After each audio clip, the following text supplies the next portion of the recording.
On this episode of the Make Ideas Reality podcast. I went to college for 3 hours and realized that I just I didn't want to sit behind a desk. I wanted to do stuff with my hands. You think you own two Yeah, guns? I don't know. They're just No, lying I know where they around. are. They're just Jesus. my name is on those, and I don't want anybody to have a bad experience. You don't buy like a nice Ducati, not comparing my stuff to a Ducati, but you don't buy that and then not ride it. It's like it was built to be ridden, and the same with the tools is I try my best to make nice products, but ultimately they're designed to work. Hello and welcome to Make Ideas Reality, the podcast. This is a podcast dedicated to everyday creative heroes making their ideas reality that wouldn't necessarily get their story heard. I hope to inspire you with their stories, give you courage to leave your comfort zone, think big, and be the badass creator you are meant to be. I'm Justin White, aka the Garage Avenger. Let's do this!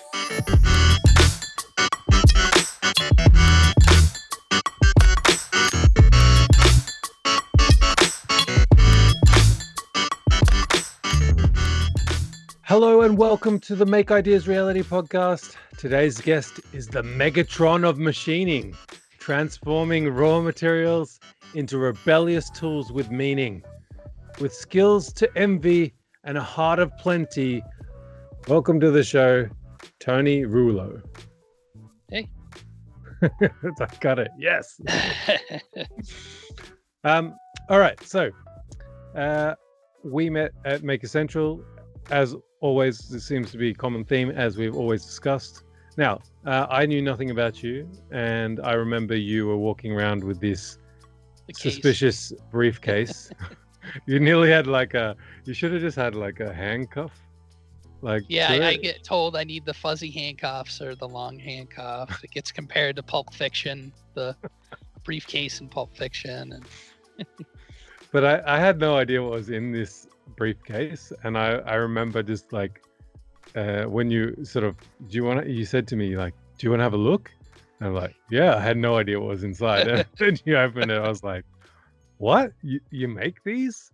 And so for those who don't know, Tony makes set squares and planes, and they're really, really beautiful. And I was blown away. I thought, oh, this guy makes awesome stuff. And also during Mega Central, we talked a little bit, and I just thought you're just a lovely guy and really enjoyable. And then ever since then, I stalked you on Instagram, and that brings us to the show, basically. I thought before we get into things, I thought maybe you could just sort of outline sort of who you are and kind of what you do, and then we'll get into your story. Sure. I'm a 42-year-old guy from upstate New York. I'm about 4 hours north of New York City. It's nowhere near the city. There's cows outside my door. I live in an old field, so it's not, when you tell people you're from New York, they immediately think, New York City, Manhattan. My day job is a full-time CNC machinist. I program and run 3, 4, and 5-axis milling machines. And on the side, which you've seen, I make tools specifically for woodworkers, mainly. So that's my gig. That's awesome. Now, where did this all kind of start for you? What kind of got you into this stuff, which is made you kind of like infamously famous, The tool making, I've always been a maker, but the tool making was a thing. I was making branding irons. That's how I started with tool making. Is I was making branding irons for YouTubers and different people that had a logo. And a guy named John Berard had a podcast called MakerCast, and he had me on. And we had a nice interview, and it was like 6 months or so later, he emailed me and said, I'm doing a giveaway, and I'm having all the viewers or all the guests donate or make stuff to it. And there was guys from, you know, big, huge machine shops to that like donated 3D printers. And then there was like people like Jimmy DeResta, and he donated a bunch of the stuff that he does, and Mark Spagnolo, the Wood Whisperer, and I'm just a peon. So I was like, I've got to do something in my mind memorable. And I'd always wanted to make a plane.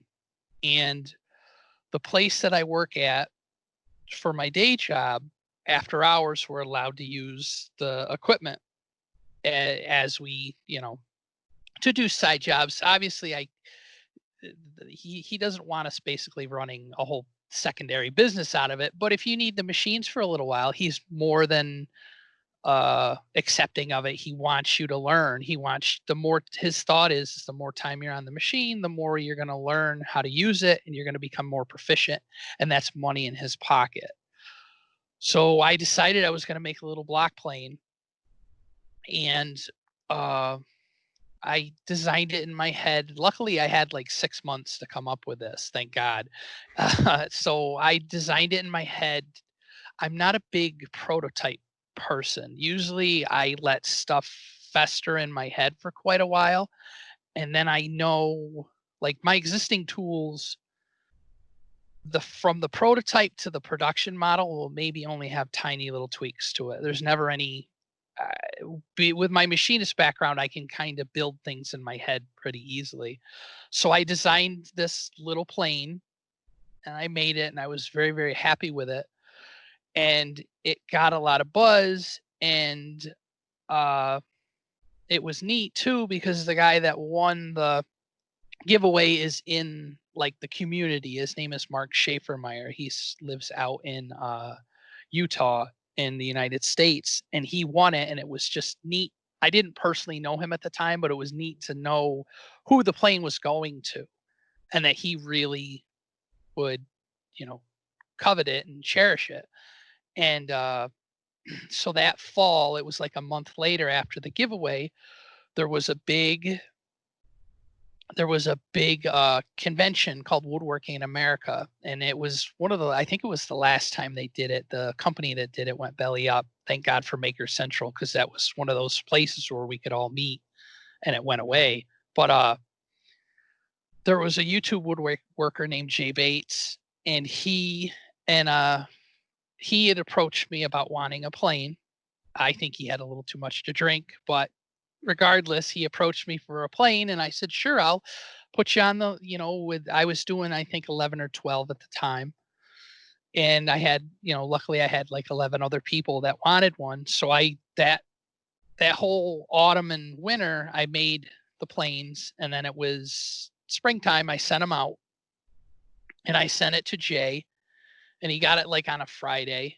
And I saw the postal tracking, and from Friday I saw that he got it, but I didn't hear anything. And I started to get self-conscious, thinking, oh, does he not like it? Because usually people say, hey, I got the plane, it looks nice, thank you. Or, I had some kind of communication.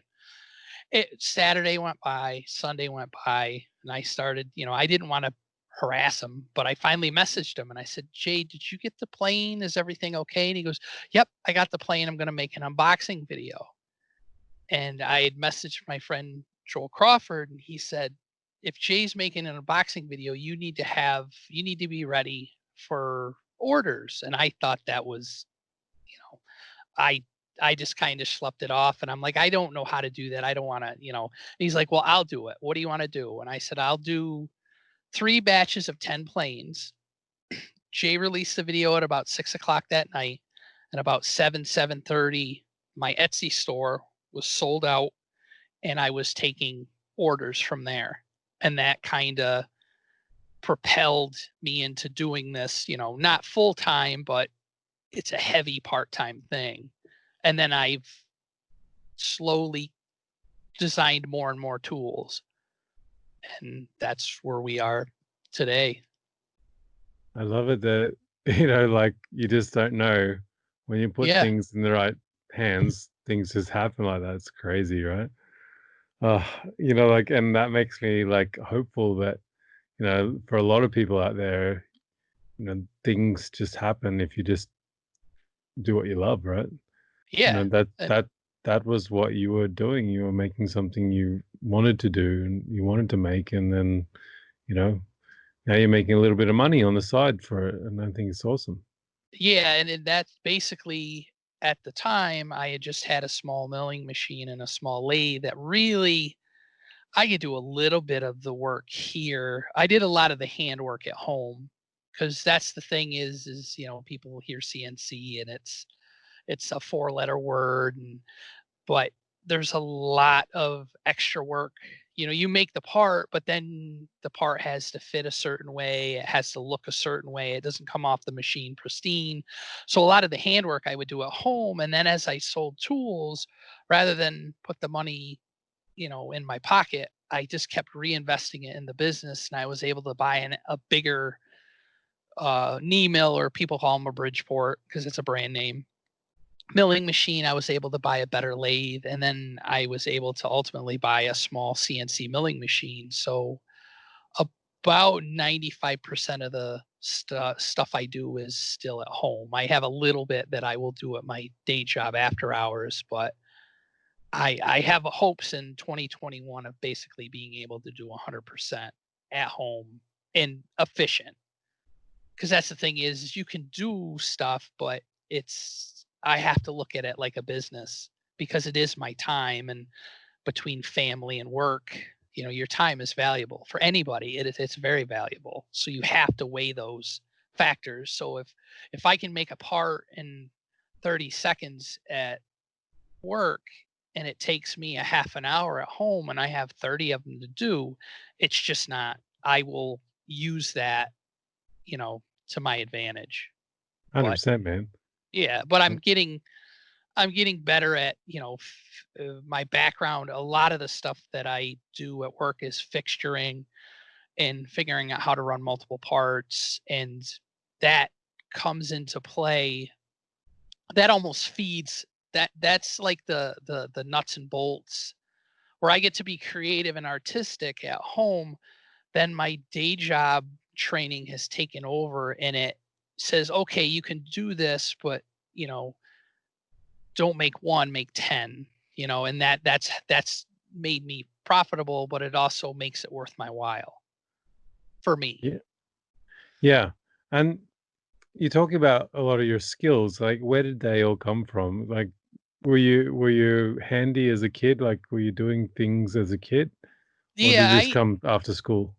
I was always into Lego. I was notorious for dismantling perfectly good electronics just to see how they worked, and then they never went together the same.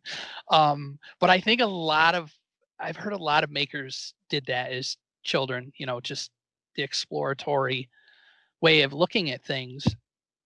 And I always liked, I we lived in the country, so we would build forts in the woods and all that stuff. And then when I got in junior high, which is 7th and 8th grade for us, you were there were shop classes, and our school is one of the school. I still live in the same town that I grew up in.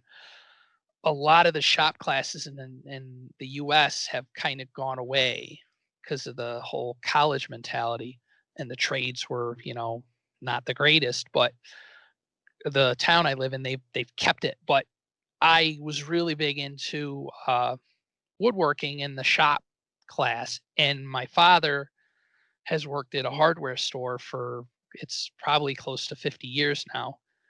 And I owe a lot to him because Christmas I would always get, like I think it was my 13th. Well, I was 13, and for Christmas I got a scroll saw and a little belt sander.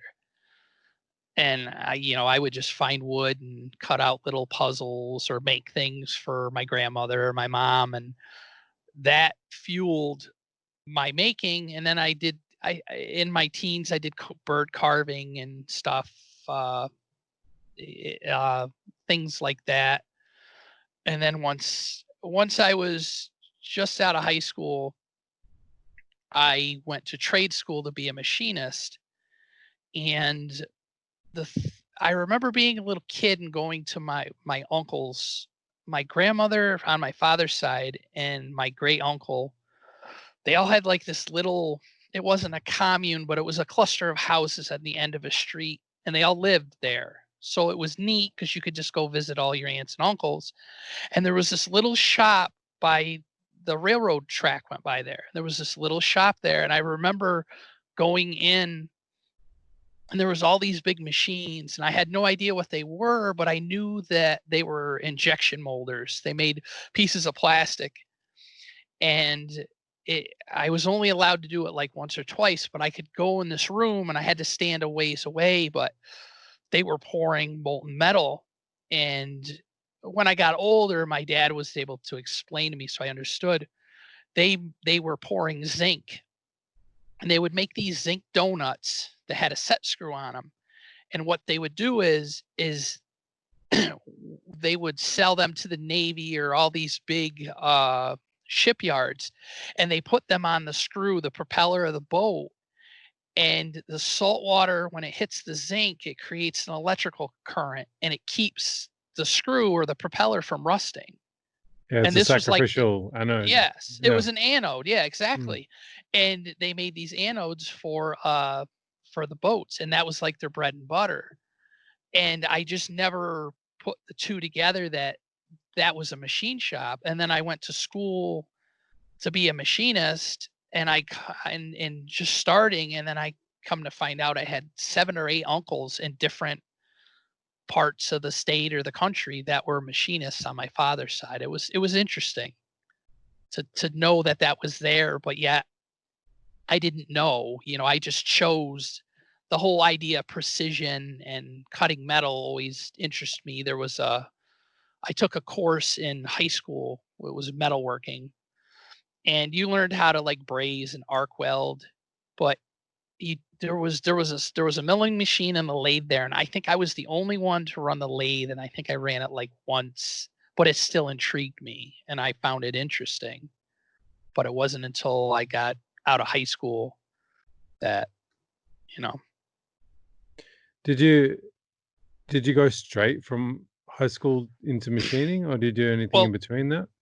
I wanted to do the machinist course in high school, and the we have a trade school in New York. It's called BOCES, and it's a acronym. I can't remember what it stands for, but it was you could learn welding, cosmetology, machining, heavy construction, excavators, big heavy equipment, all kinds of different trades.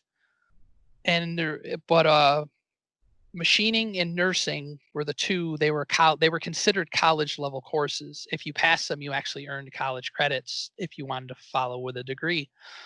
So I went to the guidance counselor's office and said I'd like to do machining.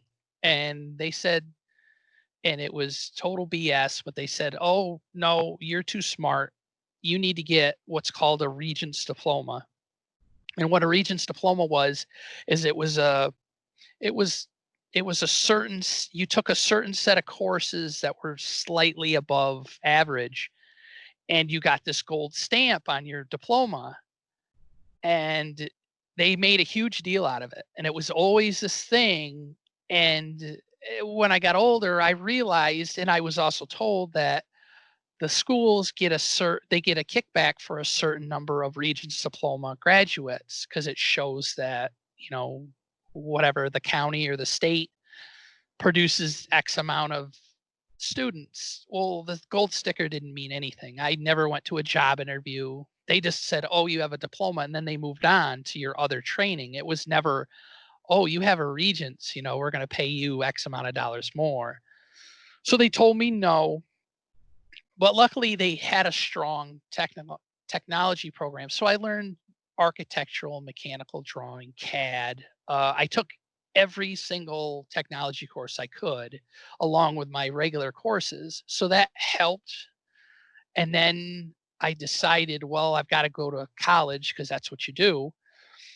And the local college, I was going to go for a mechanical engineer because that was kind of close to what I wanted to do. I went to college for 3 hours and realized that I just I didn't want to sit behind a desk. I wanted to do stuff with my hands. And that college didn't really offer that. So I went to my dad. My dad worked just uh, basically 5 minutes away from the college at the hardware store. And I said to him, I said, I don't know what to do. I was having a moment, as you're always told, you know, you got to know what you're going to be when you grow up. What are you going to be when you grow up? And I thought I had that nailed down. And then there was that moment of, uh-oh, what am I going to do? And so I said to my dad, he was great. He said, let's take a step back. We'll look at things, what do you want to do? And I had mentioned that I like that machinist thing. And he said, well, why don't we look into that? And fortunately, a lot of those trade courses, adults would go too. So I went as an adult, and adults could go for 1 year, or they could go for half a day for 2 years. I decided to do the half a day for 2 years because I felt that I could learn more. And in the afternoons, I would work at my dad's hardware store repairing tools, because that's something he did on the side, like during his lunch break, or he would repair tools. So it was almost like a double education. I took machining in the morning, and then in the afternoon, I repaired tools, and I learned about, troubleshooting electronics, mechanical stuff, gears, bearings. It was just a nice, well-rounded, education in a way. And that kind of, and then from there I went into the job force. I thought I want to go a little bit back on your education. My mind just explodes when you talk about like, you know, governments getting kickbacks for kids, throwing kids through a system that doesn't actually do anything for them.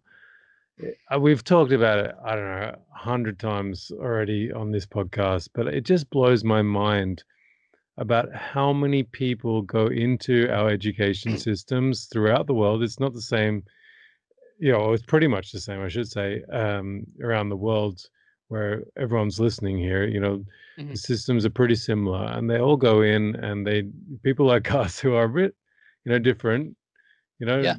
get shoved down the funnel, and we don't fit the funnel, right? Often, and a lot of us go Yeah, through and the and funnel and realize it was the stupid thing to do and waste of time. I have three stepchildren, and so I'm not involved with the school, but I attend school events.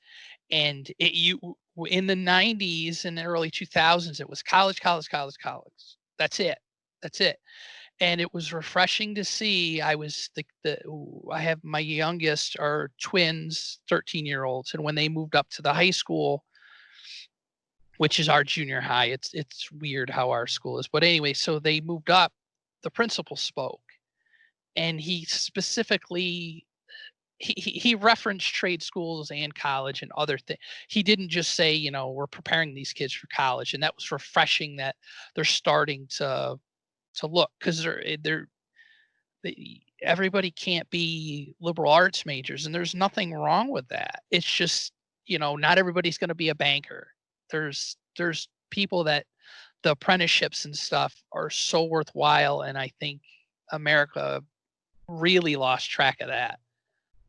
Well, You it's know, interesting because I have a feeling that like the bit of paper that people get is not worth anything these days. Like you go put yourself $100,000 in debt getting an well, and education, that's the other you thing know. too, is I don't know of any of my schoolhood and childhood friends that their degree is what they do.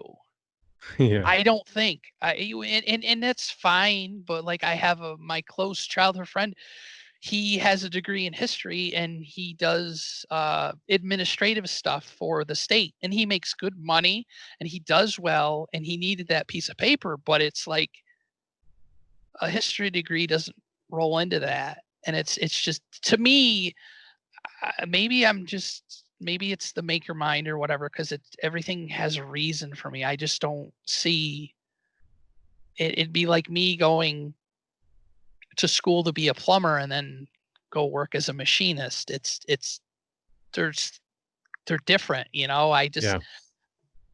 but that piece of paper means a lot. And machining is one of the few, because that was the thing, is I went to school for trade school for 2 years, and there was a local college that offered a two-year degree machining course. And I was the top student in my class. And I said to the instructor, I said, should I go to this college? And he said, no, you're wasting your time. You need to get in the field. And I understand what he means now, because once you get in the field, and that's one of the neat things about machining is every day is different. Unless you're at the Ford factory and you're cranking out, you know, steering wheels for a Ford Focus day in and day out. But with the job shops that I've worked at, you rarely see the same part twice. And if you do, it's 6 months to a year apart, and things have changed and you can improve on it. So it's a lot of, you're constantly learning. And that's one of the things that fuels me, is this learning. Yeah, because too, like I often think that, you've when you've got something new, you have to problem solve how you're gonna machine it, right? Like Yes, how exactly. How you're going to hold it, yep. what cutters, what's going to happen. A lot of things people don't realize is metal moves just like wood. Certain metals are under stress, and when you take a cut on one side and you take that out of the vise, it can turn into a banana. And you have to understand, well, this can't be made because of X, Y, and Z. And you can contact the customer and say, you know, what is important, and how do can we use a different material, because it's cost effective to you. We can make whatever you want, but if widget A out of, this type of stainless steel is going to be $7,000, or this type of stainless is going to be 700, is it that important? And those are the things that, it's a lot of problem solving and troubleshooting, and that's that's why I like the job that I do. Yeah, and I think that for me, like that's what we need to focus a little bit on in our education system is like, I think I've said it before, solving problems. What job doesn't need you to solve problems? Yeah, Yet we don't teach our children how to solve problems. We teach them how to look in the back of a book and find an answer, yeah, right? yeah, We don't teach them to logically think through what they've learned, what they know, and mix it with new information yes, and then come with a new answer, right? So, and I find that so frustrating. Hopefully it will change in the years to come, but I think we've still got a long way to go with that for sure. sure. Oh, absolutely. Yeah. But let's talk about a little bit about your inspiration with your projects. Like I've I often look at your set squares and I think it kind of looks like a gun, like a revolver handle or something, or like a 9 millimeter handle or something like that. Is that Uh, is that yeah, where you get yeah. some of your inspiration from? Guns in a way. I'm not. I don't even know. I think I own two guns, but I've always. Uh, I just love the whole time. You think you own two yeah, guns? I don't know. I don't. I'm not. I'm not a. It's we're not talking like high powered, right? I think I have a 22 and I have a Yeah, broken shotgun somewhere. I lost it. They're just No, no, lying I know where they around. are. Jesus. They're just they're tucked away. They're tucked away in the closet. So it's something I don't, I'll go out with the kids and shoot, like, air guns and stuff. But growing up, my father was always into nice guns, and I had a best friend, and his dad was like, he had like an armory, and it wasn't like, like automatic weapons. It was like really nice deer rifles, hunting rifles, and shotguns. And you were taught to hold it a certain way, and not just for safety, just to keep the gun pristine. And I always admired the fit and finish on a fine rifle, and or a handgun in the walnut and the blued steel, and just the way everything was just it's functional art. And I've had people say that about my tools, and I there's certain words I won't use about myself, because I think they need to be said by other people. It's one of my weird like I don't feel people should be able to call themselves craftsmen. I think Okay. that's something it's one of my stupid hangups. I feel that other people can call people that, like Berkey. Berkey is a craftsman, but if Andy calls me that, he usually calls me awful four-letter words. But if he calls me that, then I take it as a very, very high compliment. But it's that's what I'm striving for is functional art. And like you said, in the double squares and stuff, the shape of the handle, whether I designed it or not, the inlay, it has a very my favorite handgun is a Colt 1911. It's a very old traditional it's an automatic handgun, but it's one of the older ones. And I like the way that looks, and I think it reflects in my designs, whether I purposely do it or not. Yeah, often you don't know where you get these inspirations from. Like you just know that you like the look of that. You know, Yeah, when you're kind of putting two and two together, you're like, that and that looks real nice. Like you don't realize that you got it from, you know, yeah, the gun sort of space, I guess. And I really enjoy just looking at the work that you do because it's not over the top. Do you know what I mean? It's not like crazy, like weird materials to make it like super special. I mean, just mixing like in the hand planes, the brass and the steel together yeah. with with the wood, just simple but beautiful, right? And Thank you. I I think it's something that is um I often overcomplicate things. That's my thing. And I'm trying to get better at simplifying things a little bit so that my one, I don't stress so much because when I'm producing something like a sofa beer fridge with multiple stupid things that are going on, you know, it's a stressful experience creating that because there's so many things that can go wrong. Whereas, yeah, if you have it a little bit more simple and in some way like perfect in design, I think that can help me, at least in my process for sure. Well, the other thing too is with a lot of the tools, modern metal tools have been around for 140 years, they've been around for a long time. So I will do that. I will just go through old antique tools and oh, I like that aspect. That's one thing I try not to do. I try not to copy a tool because a lot of tool makers do, and they do wonderful jobs at it, but I try not to there's companies that will copy a certain Stanley model of plane and they're amazing and they're beautiful, but I don't I don't think I get the enjoyment out of just reverse engineering. I want to add my twist to it. And that's what I try to do. I think that's where you can kind of put yourself in like that artist category, that bubble roughly, like Mhm. because whenever you put your spin on something, you turn it into more of a piece of art than a functional thing. Because then you can just copy someone else's design, right? If it Yeah. was just the function you were looking for, just take someone else's design.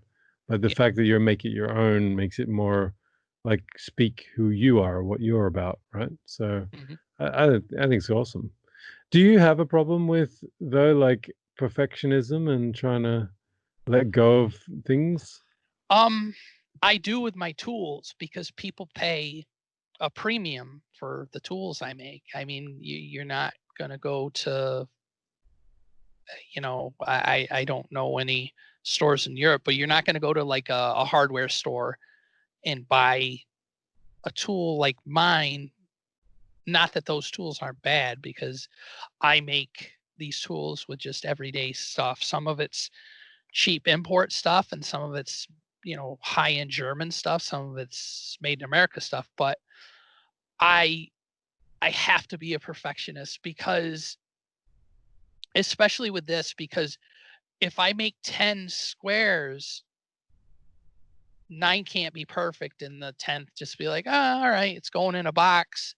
No, everybody's gonna each person's gonna grab that thing and they are gonna, whether they're doing it or not, they're gonna scrutinize every inch or millimeter of that tool. So I can't just mail it in one day and be like, "Nah, it's got a scratch on it. It's fine." They're just gonna scratch it. I can't do that.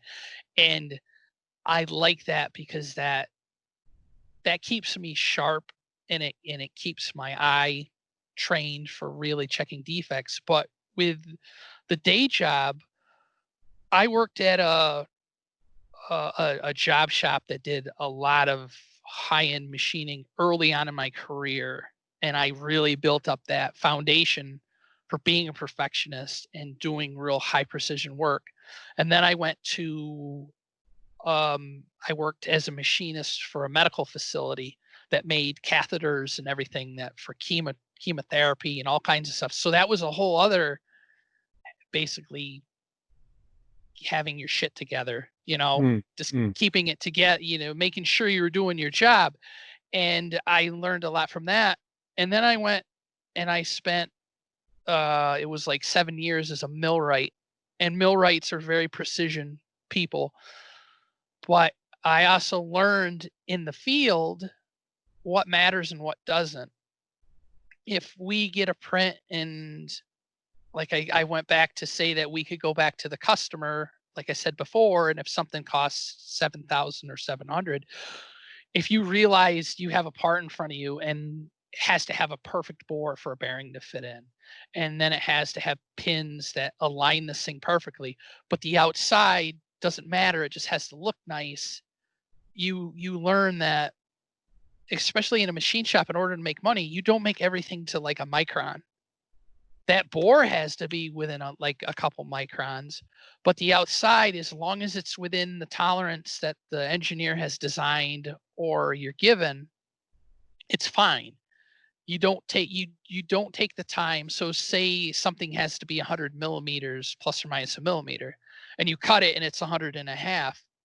You don't cut it again to get it to the 100, because that's wasting money. So I've learned to, with that end, when to let go of that stuff.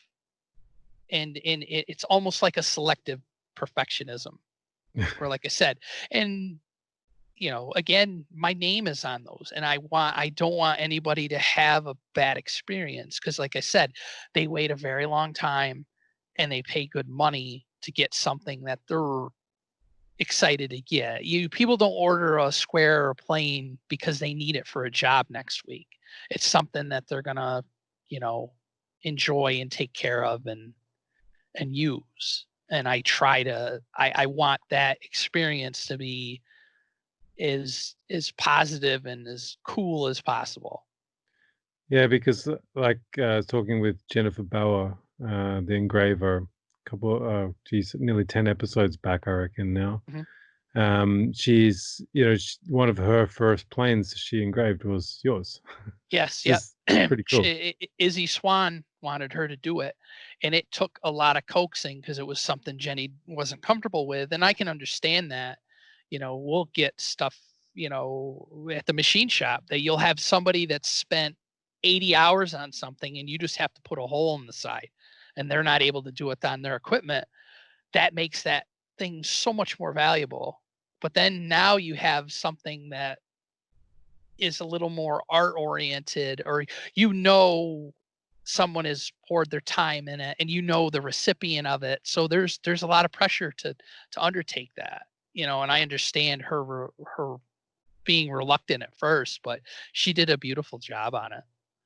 Yeah, and I think too, like it just says something about your work too, that people just want to make it that little bit more special on top of what it already is, Yeah, right? So like it was already a piece that you only use, you know, for because nice occasions, right? yeah, well, But yeah, some people just buy them and put them on a shelf, and it drives yeah. me nuts, because it's like, you don't buy like a nice Ducati, not comparing my stuff to a Ducati, but you don't buy that and then not ride it. It's like it was built to be ridden, and the same with the tools. Is I try my best to make nice products, but ultimately they're designed to work. And it's funny, I had a guy that emailed me like a year after he got his plane, and he's like, "Oh, I finally took it off the shelf and used it, and it worked so well, and it just Oh, made me nice. feel good." It made me feel good that they actually use it. And then and Like one of the coolest pictures I've ever seen of my tools is Jay Bates actually went to, it was like a get together or something, and a bunch of people, it was like literally out in a field. They just set up a bunch of tents and workbenches and they all worked. And it was his plane that I made him. It was sitting on a workbench and the thing was just tarnished. Just, I mean, like just the darkest brown, except for two spots were polished shiny where your fingers hold the plane. And that, to me, that was just so neat because that tarnish can all go away if you want it to, but it was just neat to see it being used. And that really, and you talked about the wanting to make everything better. There was a recent Fools with Tools episode where the guys talked about packaging and stuff. And I like my stuff to be packaged nice, but it made me think even more. And it just arrived yesterday. I just got a 50-watt laser cutter because I want to cut my own boxes, and I'm just trying to up my game. I want that much more of a nice experience, when you Yeah, open.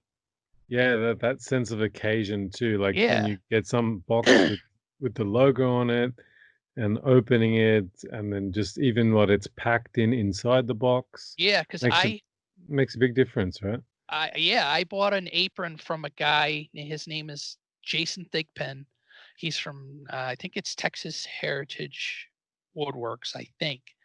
Um, I ordered this beautiful apron that he made, and the box, it came with a box, and the box was stamped, and I thought that was nice. And it was just like you said, it was an experience, and that really affected me. And I'm like, you can just throw something in a box with a bunch of packing peanuts and it's protected, but when you can take those extra steps and do those little things, it means that much more, and it's that quality. And you know Yeah, and I think weirdly, like if you spend $5 building a box that looks real nice, makes people feel much better about the huge amount of the money they spent yeah, buying the plane in the first place or the set square or whatever, exactly. right? And Yeah. that's part of the thing is when I do price stuff is a little bit goes towards all that stuff. And I'm the business end of things I'm not the best at, but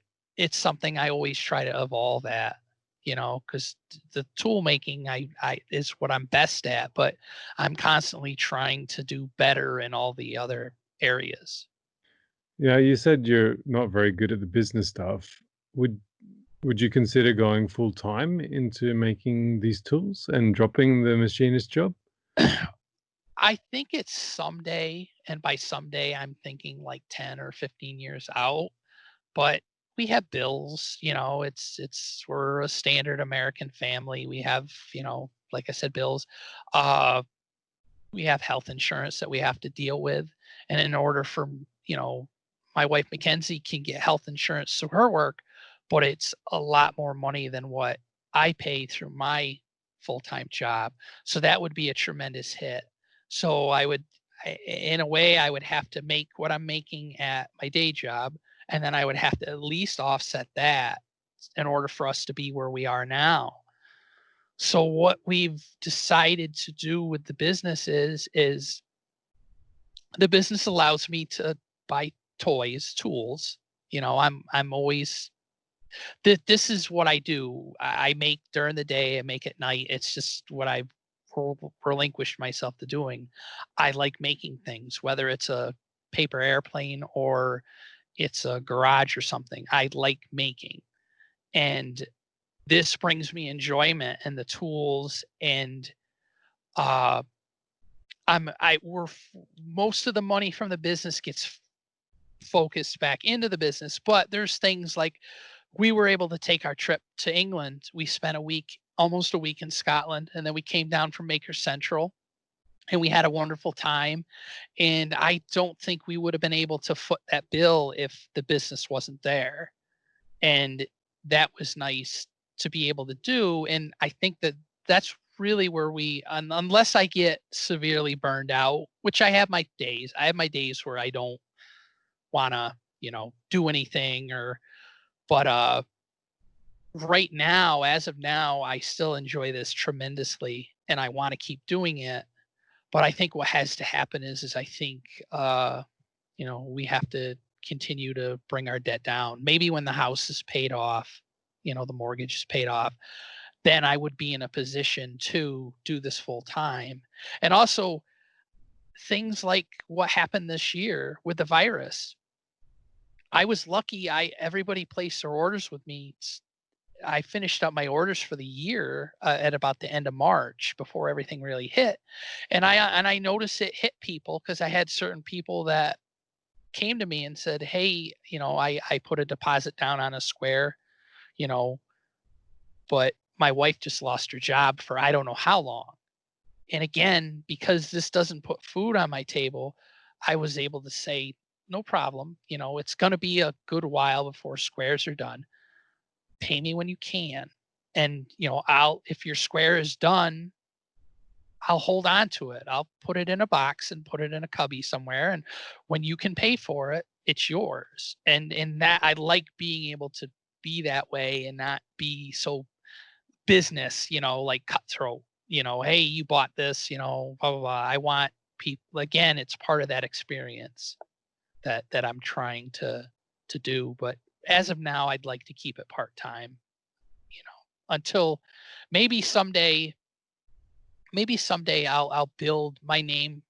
I'll build my name up enough to where I really have a tremendous, I feel I can do it. But right now I don't know. I don't know if the market can only hold 200 of the planes I make, because I've made just over about 100.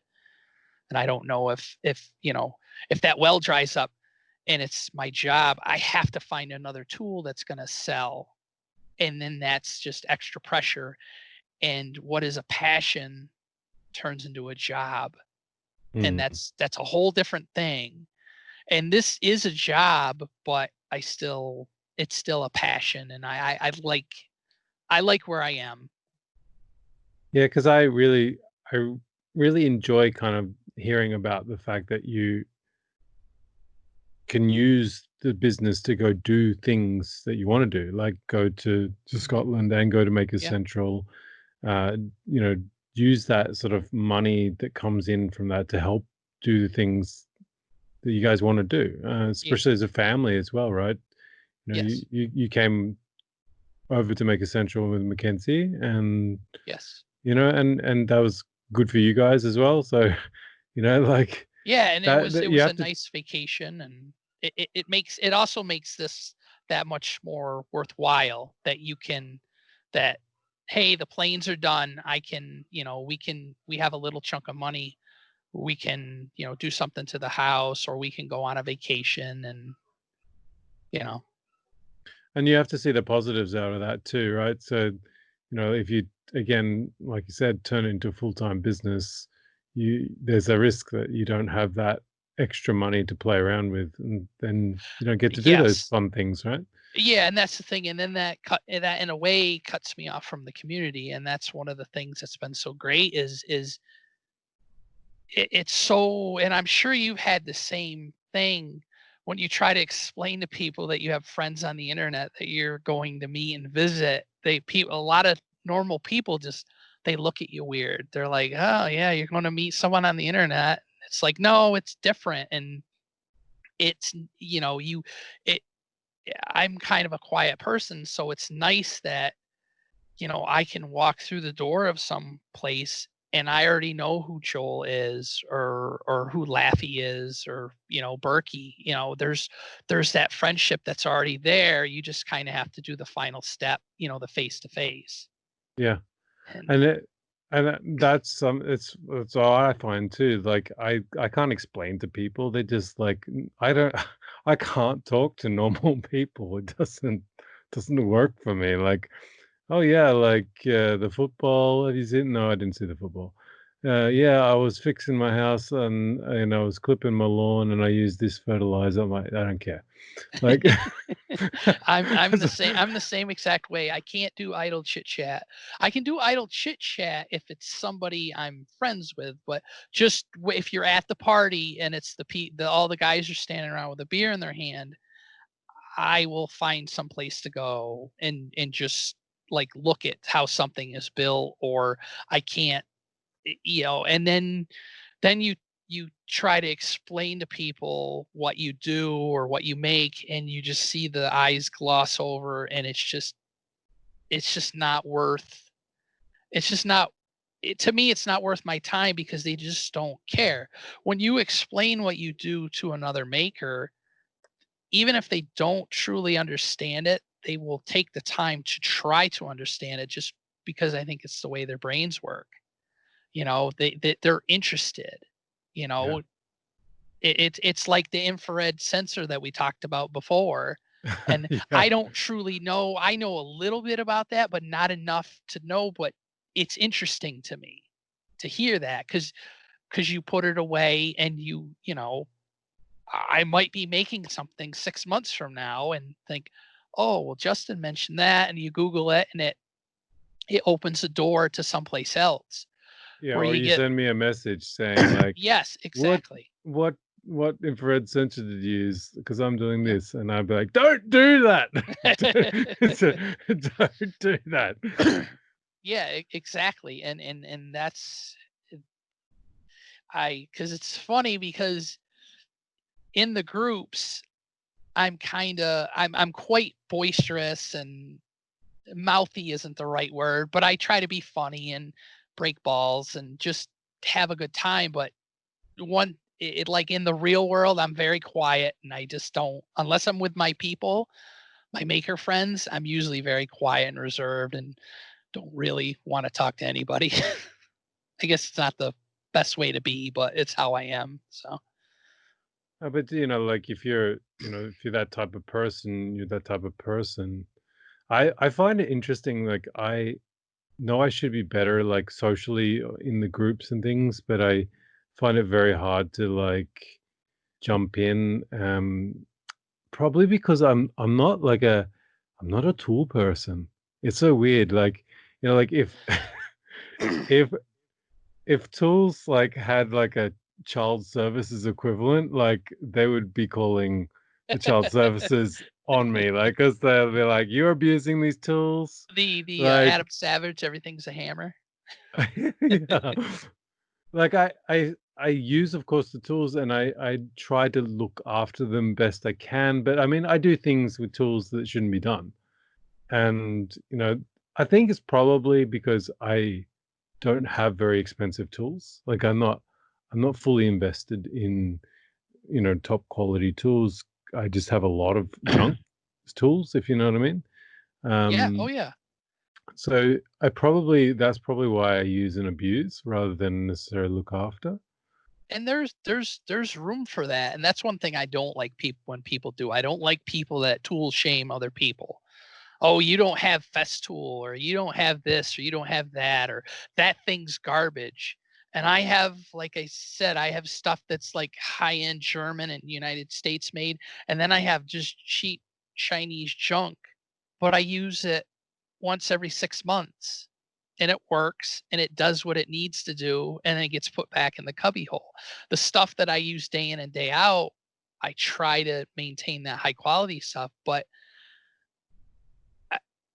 I think it's the machinist, and it's kind of counterintuitive to a machinist, because machinists can be real opinionated pricks.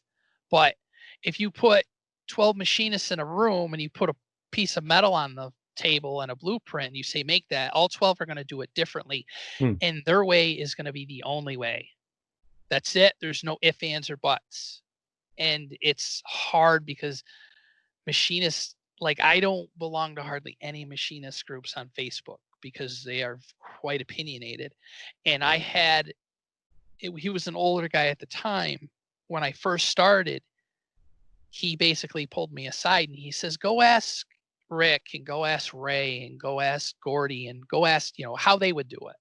And then take all their opinions and make your own. You feel what's best. And that's one thing I've tried to do in the maker community is everybody's going to do it different. And as long as you don't get hurt, you didn't break anything severely, and the job got done, who cares?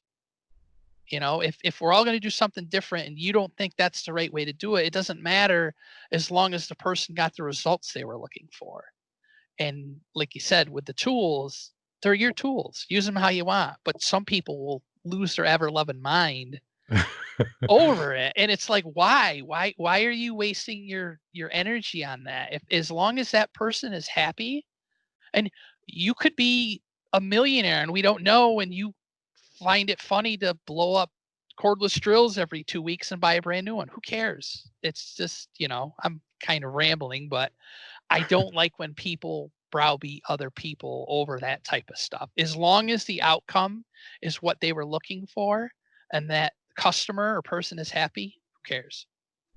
You know what is funny though? I was just literally thinking, like, if I had one of your tools I would buy, it would be a set square. And I would love to have one of your set squares, but I would also be super scared that I'd be, like, doing something and then, I was like, "Oh, yeah, I don't have a hammer," and I just use it as a fucking hammer, Uh, and there, and then I've I would hear you cry. I've had two people drop their planes. One guy was a timber framer that dropped it from 8 feet onto concrete. And it luckily the way it landed, I said, send it to me. I'll see what I can do. I was able to reseat it on the dovetails, reset the dovetails, and I was able to repolish it and get it back together. It had a tiny little dent in the back corner, but I was able to bring it back. And I've told people that in the sheet that I send you that takes care of the tools, if you drop it or whatever, again, this isn't my livelihood. I can spend a half an hour out of my night. If you drop your square, just pay shipping to get it to me. And a lot of times I'll pay shipping back because I want the person to be happy, and I will re-qualify your square and just go through and do those things, take care of it. And, you know, I think if I saw you driving a nail with it, I'd be a little irritated. But with accidents like that, and it's funny because there was a guy that bought a plane from me. I'll have to send you the link he did a little video and he did an unboxing video, and he threw the plane out the window of like a two-story house, but it wasn't the plane. But I don't know what he used, but he filmed it hitting the asphalt, the tarmac, and the noise it made just like shook you. And I immediately started laughing because I knew he didn't throw this brand new plane out. But like people like lost their, they lost their mind on the internet, like scolding the guy. Why would you do this? And it's just people can't take a joke. But Um, I don't know what I'd do. Like, honestly, if I would never use it as a hammer, but I would be scared that I'd probably do that. I just want to quickly touch on, we talked a little bit in the intro about you being the Megatron of machining.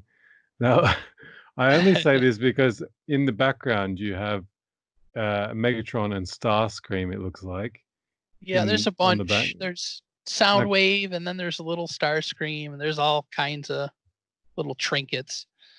yeah, I was always a Yep. Soundwave's the coolest. I love them. Yes. Yeah, but when I was a little kid, Transformers really that was like my maker toy because I could just constantly fiddle with them, and they it was more than to me it was more than just like a GI Joe. There was that tinkering aspect to it, and I'm still very much a nerd at heart, and I like Star Wars and pretty much anything sci-fi or video games related, Zelda, all that stuff is interesting to me, and I tend to gravitate towards that.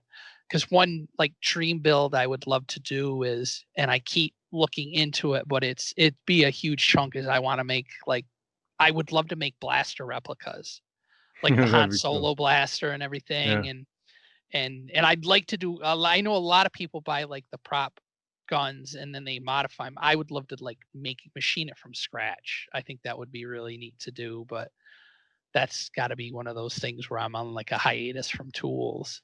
But Or like a Megatron, like one that actually folds into the gun. Yeah, that, like a metal version of the Transformer. yes, because it was funny, the first Christmas that Mackenzie and I were together, and this shows the maker that Mackenzie is. It was neat. I She knew that I liked Transformers, but in my infinite wisdom at about 11, I think I was 11, I decided that I was going to take all my Transformers apart and make one big Transformer. And it Yes. just, yeah, it didn't work out. And so most of my Transformers were lost. And it was right when the movies came out, the Transformers movies. So all that stuff was really expensive. And I wouldn't buy it for myself. And so our first Christmas together when we were dating, she gave me this wooden box that she had spray painted black, and she made a stencil and stenciled the Decepticon symbol on it. And I'm Nice. like, this is an awesome box. And when I opened it, it was all the bits and pieces of the actual Megatron, and she had bought it on eBay or something. And that's, I knew I had to marry her after that, because I mean, that's my thing. So, but what's it, they say the man's way through a man's heart is through his stomach. It's through Transformers with me, apparently. So, but Yeah. but so yeah, so I try to, I love that nerdy stuff, besides making. I guess that would be one of the other things that I enjoy. That's so cool. I love the fact that she got you a Megatron. I think that would have fit really well in our story time, actually. Yeah, Um, it's true. shall we go into story time? Storytime. She stared at the gown and thought, yes, this is something my husband would wear. Yeah, I think so. Yeah, I have an embarrassing story, because I can't think of many stories, but I have a story that Mackenzie loves me to tell, and she wasn't around, but I was 13 and we had what were called midterms. It was tests in the middle of the school year. And we live in upstate New York, and upstate New York gets a decent winter. We'll get it won't it we'll get a foot of snow at a clip sometimes, and there's always snowbanks, and it gets sub-zero. It's cold. But during midterms, you had a morning test and an afternoon test, and you were allowed to leave school grounds, which for most kids, that wasn't allowed. You're not supposed to do that, but they would let junior high and high school kids. I was in seventh grade, or no, I was in eighth grade. I was in eighth grade.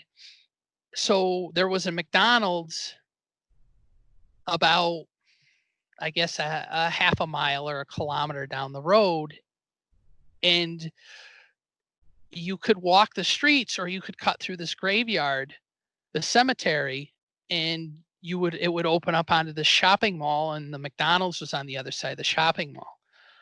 So it was me and my buddy Hank, and Hank was a very tall, athletic kid, and I was a very short, fat kid.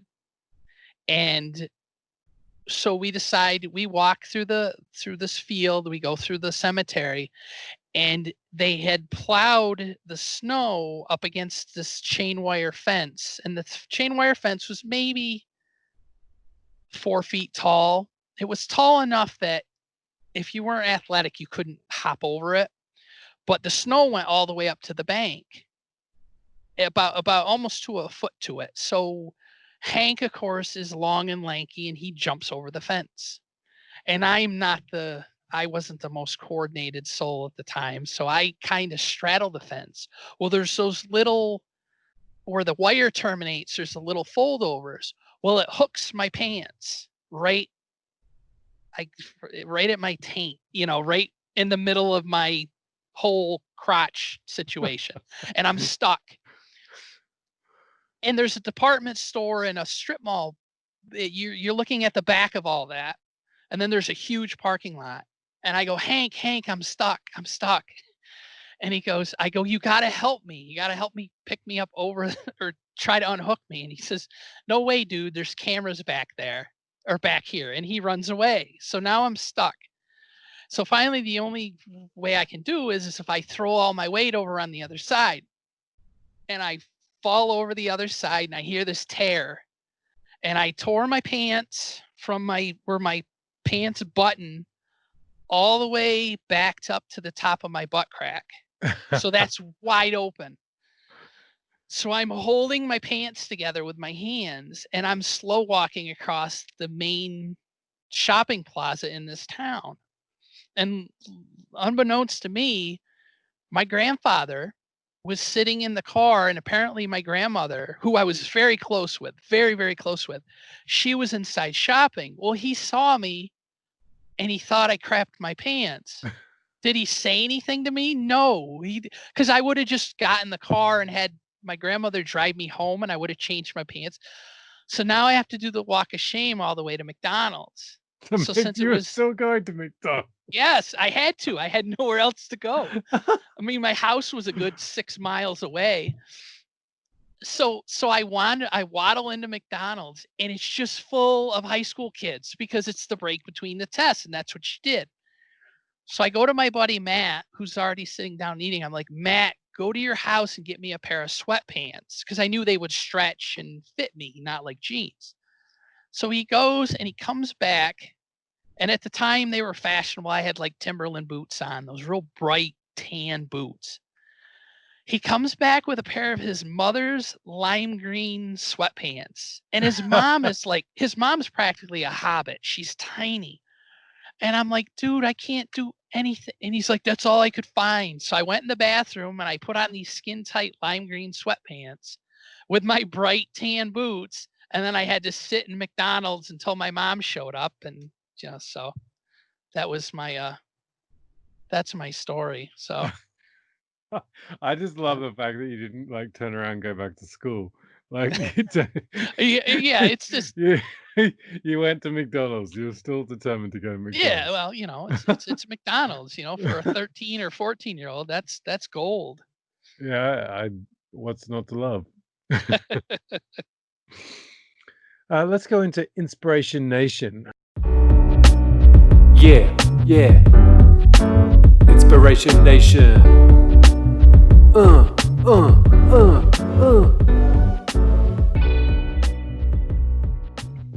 Who do you get inspiration from? I get that's one thing I love about this community is there's so many people, but one person, and he's quite modest, and he's not huge in the groups, but enough people know him. Is his name is Paul Granger, and he is my cousin. We grew up together. We grew up, less than a kilometer apart, half a mile, and I think we're within a year or two of age. So we just constantly grew up together. But he's a maker as well. And it's funny because he's known as Cousin Paul in some of the groups. That's how they refer to him, as his cousin Paul. And Right. Paul is a walking encyclopedia for YouTube videos.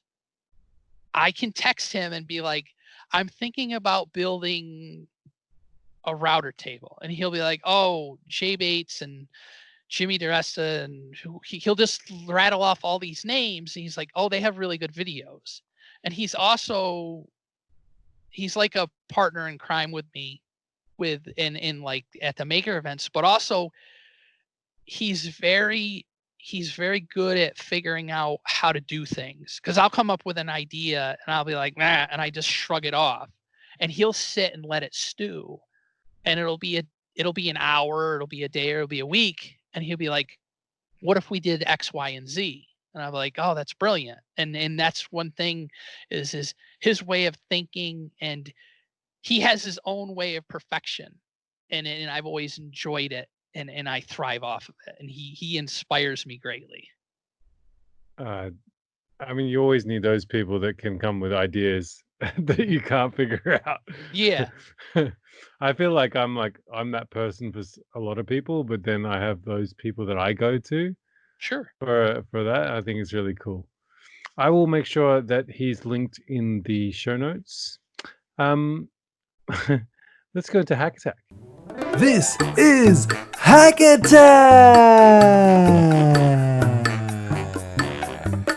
I will not apologize for this bad intro. Any tips or tricks?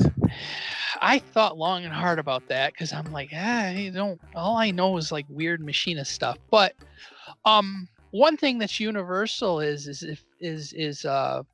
when you drill a hole in wood, you just pull the trigger and you drill the hole, or you switch on the drill press. It really doesn't matter the speed. But when you start getting into drilling metal, that all comes in. That becomes a factor on how fast you turn a drill or a cutter or anything. And a real simple way to keep your bits from burning up is as you're drilling, it works with steel and stainless steel pretty much only. But as you're drilling, if you look at the chips, if they're starting to discolor, you're going too fast. The rule of thumb is when the chips come off, you want them to be the same color as the steel. If they start turning discolor from the heat, that means the drill is turning too fast and you want to slow the bit down. Because there's a whole formula that you learn as a machinist and you calculate for certain size cutters, but if someone's drilling a hole every 6 months in steel or something, they don't need to know. They just need to know as I'm drilling, oh, the chips are blue. I got to slow it down a little. And that helps your bits last a lot longer. So I guess that would be my hack attack.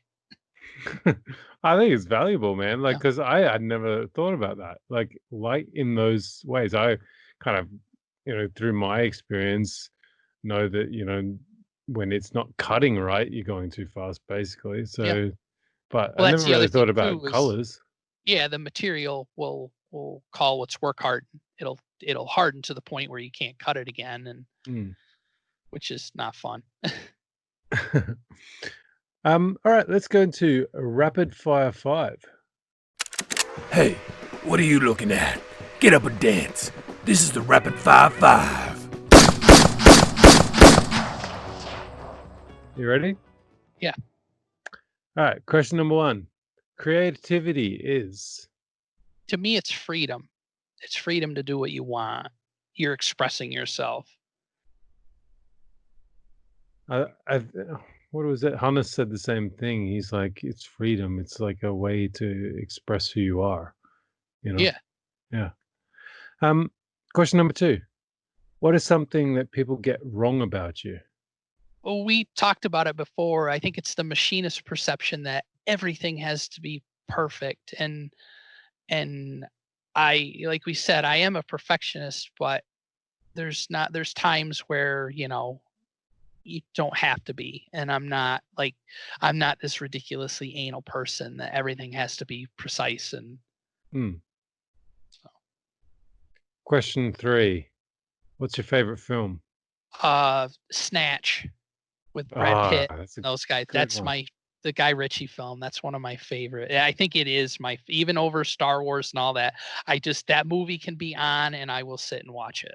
I just love it. Yeah, you know what? I actually don't know if I have a most favorite movie.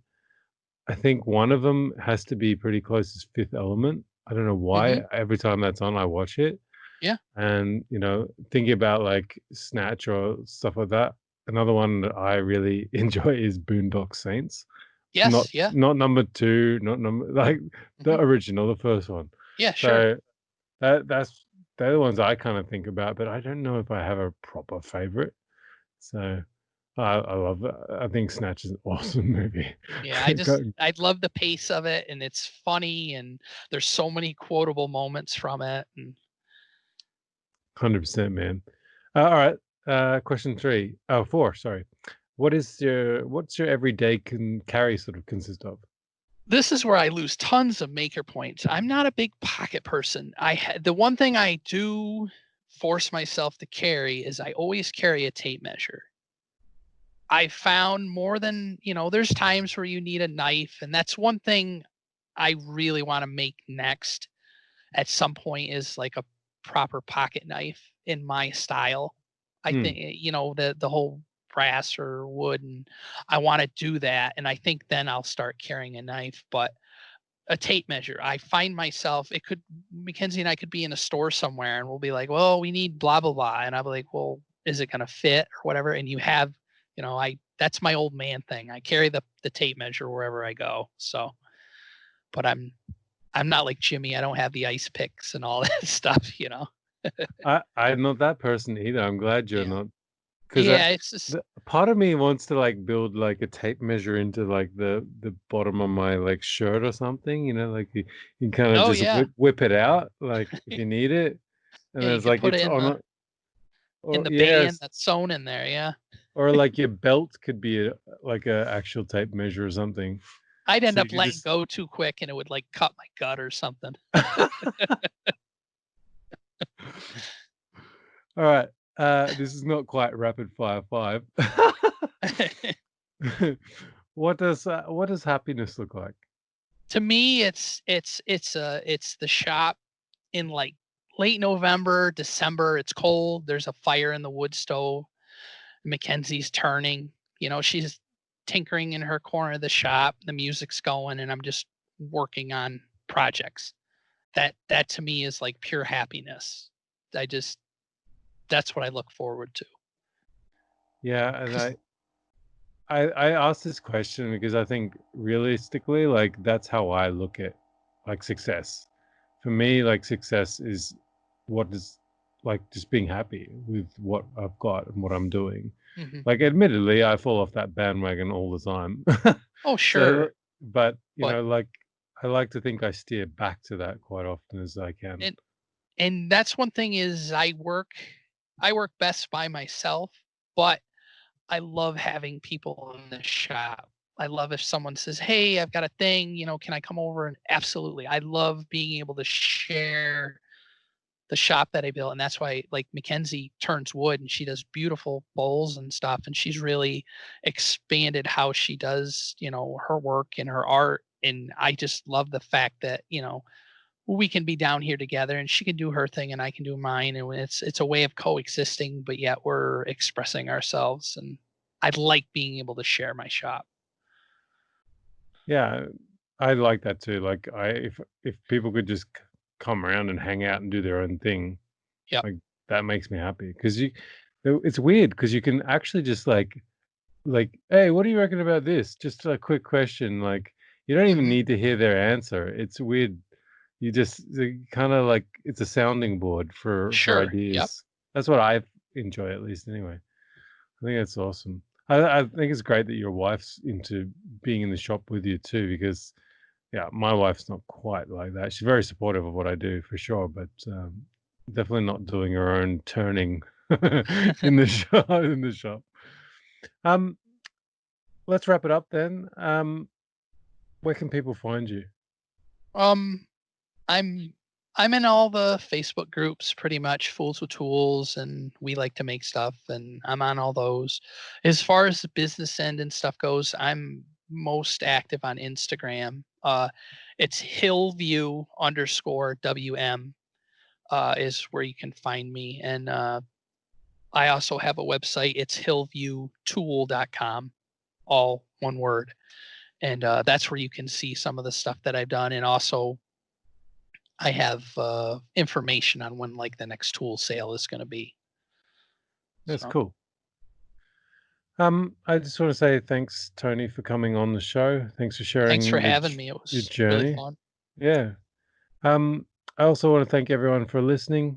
Before you go flood Tony with DMs and orders, if you want to be one of the cool kids by joining the GA Nation, you can. My phone is ringing. Why would you do that? Kristen, I'm still in the podcast. What are you doing? You're on the podcast. Oh, sorry. Sorry. There was just a car in the doorway. It's all right, darling. I might have to start that bit again. All right. Love you. Bye. Well, that's my own fault, but I should have the phone on silent. Anyway. Yes, where was I? Thank you all so much for listening. Before you all go flood Tony with DMs and orders, if you want to be one of the cool kids, you can join the GA Nation by heading over to Patreon. There you're going to get content that no one else gets. And, right now, actually, in fact, you can get access to episodes 1, 2, and 3 of this sofa beer fridge build. if you're a member of the GA Nation. I'm not sure when I'm going to release these videos to the public, so if you really want to go see these crazy build that I've done, you can do so by heading over to Patreon. Just join up for a month and then you'll get access to the 3 videos if you really want. Yeah. Otherwise, though, guys, if you want to support me in other ways, you can honestly, you can just DM the person you want to hear most on the show, and let them know that I want them on as a guest, and I will DM them after, and let them know, and I'll try and get them on the show. Or you can make a limited edition Make Ideas Reality Hillview set square, and and then post the shit out of it on Instagram. If you want to give me some feedback, send me your DMs to @GarageAvenger on Instagram. Please go check out Tony, and follow him if you don't already. The links are in the show notes. Until next time, keep pushing yourself, keep ballsing up things, keep learning, get inspired, and I'll catch you on the flip side. We're out. That was awesome.